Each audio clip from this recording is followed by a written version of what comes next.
Assalamualaikum warahmatullahi wabarakatuh.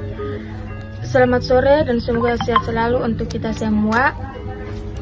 Yang terhormat Ibu Dayasi Hanusa selaku dosen pengampu mata kuliah etika dan tanggung jawab profesional, serta teman-teman yang saya banggakan.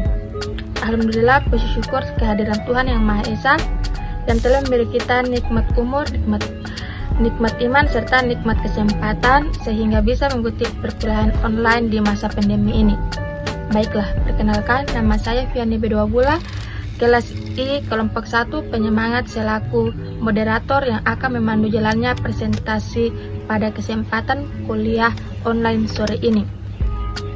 Adapun pemateri yang akan melakukan presentasi adalah kelompok 1 dengan judul makalah tentang kejaksaan. Sebelum memulai diskusi dan presentasi, berikut saya perkenalkan nama anggota kelompok. 1.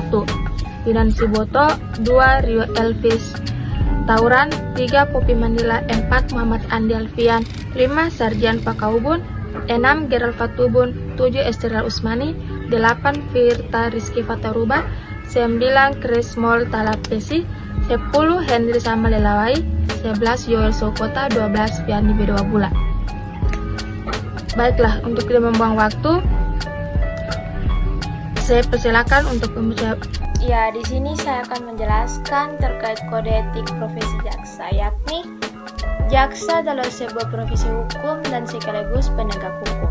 Karena jaksa merupakan sebuah profesi hukum, maka tentulah memiliki kode etik profesi atau kode perilaku.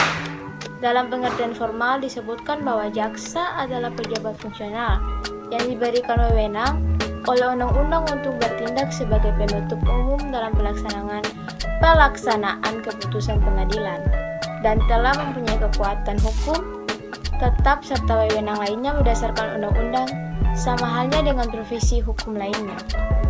Seperti hakim, avokat, pengacara, atau notaris, jaksa dalam menjalankan profesinya memiliki kode etik profesi yang dalam institusi kejaksaan dikenal dengan istilah kode perilaku jaksa, yakni COC. Di sampingnya ada standar minimum profesi jaksa. Dalam kode etik profesi jaksa itu, atau dalam istilah lainnya, kode perilaku jaksa, dimuat apa yang menjadi kewajiban dan larangan bagi seorang jaksa dalam menjalankan fungsinya. Berdasarkan Peraturan Jaksa Agung Republik Indonesia Nomor Per 067-A-JA-2007, kewajiban dan larangan bagi seorang jaksa adalah sebagai berikut. Dalam melaksanakan tugas profesi jaksa wajib menaati kaidah hukum, peraturan perundang-undangan, dan peraturan kedinasan yang berlaku. Menghormati prinsip cepat, sederhana, biaya ringan sesuai dengan prosedur yang ditetapkan. Mendasarkan pada keyakinan dan alat bukti yang sah untuk mencapai keadilan dan kebenaran. Bersikap mandiri, bebas dari pengaruh, tekanan, atau ancaman opini publik secara langsung atau tidak langsung. Bertindak secara objektif dan tidak memihak.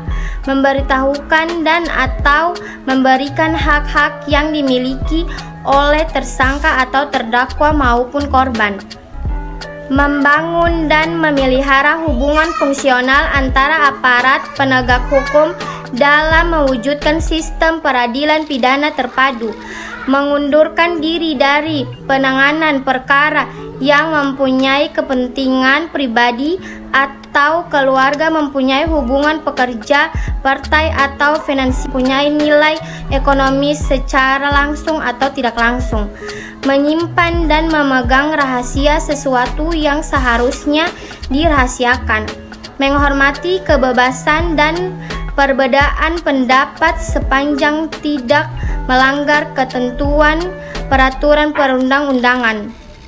Menghormati dan melindungi hak asasi manusia dan hak-hak kebebasan sebagaimana yang tertera dalam peraturan perundang-undangan dan instrumen hak asasi manusia yang diterima secara universal.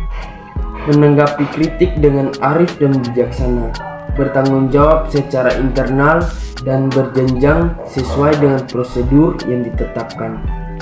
Bertanggung jawab secara eksternal kepada pihak sesuai kebijakan pemerintah dan aspirasi masyarakat tentang keadilan dan kebenaran.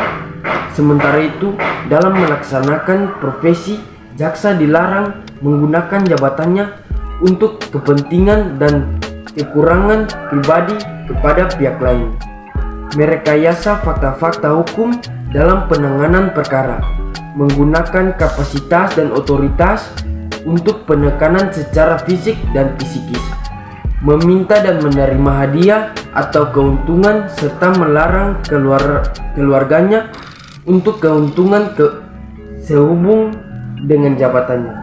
Menangani perkara yang mempunyai kepentingan pribadi atau keluarga, mempunyai hubungan pekerjaan, partai atau finansial, atau mempunyai nilai ekonomi secara langsung atau tidak langsung.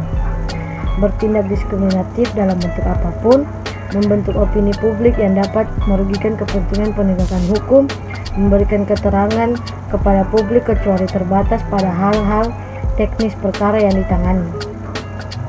Dalam Peraturan Jaksa Agung Nomor Per 067/07-A/JA/07/2007 itu juga diatur mengenai penegakan kode perilaku jaksa dan tindakan administratif terhadap jaksa yang tidak melaksanakan kewajiban dan atau melanggar larangan.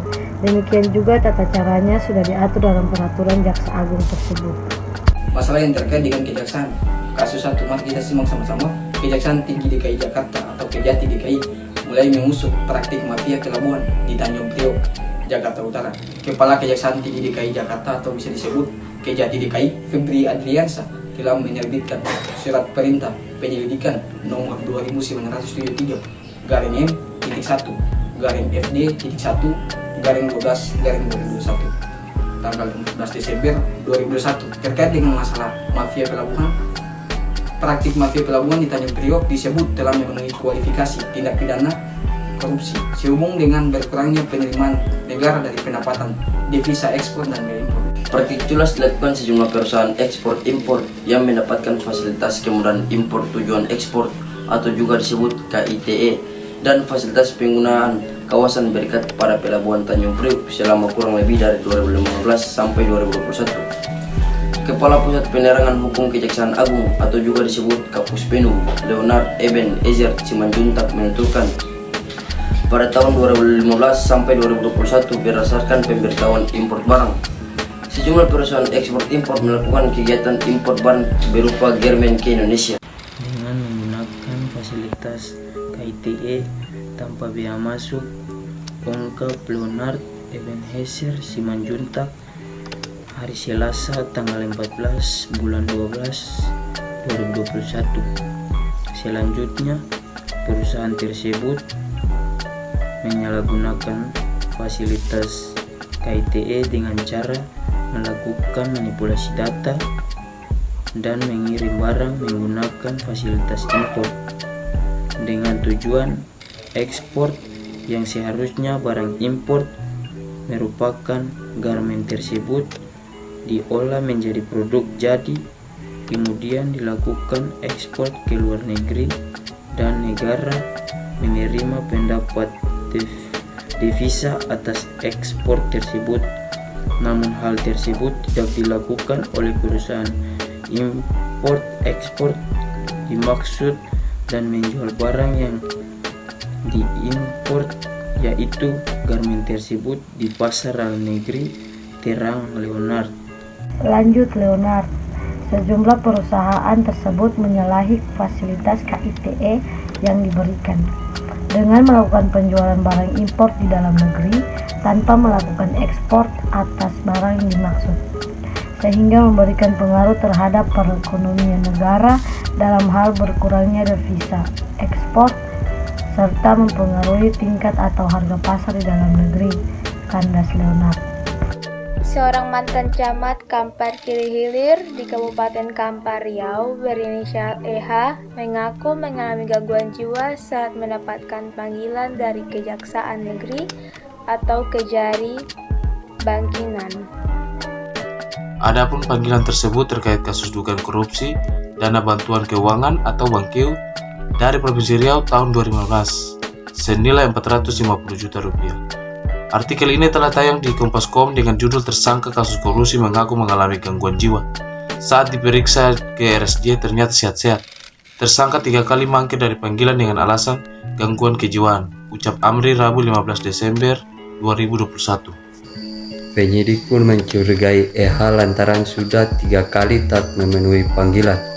Amri menuturkan EH lantas dijemput penyidik dan kemudian membawanya ke rumah sakit jiwa Tampuan untuk diperiksa kondisi kejiwaannya. Setelah dilakukan pemeriksaan kejiwaan, pihak RSJ Tampal menyatakan tersangka dalam kondisi sehat-sehat, ujarnya.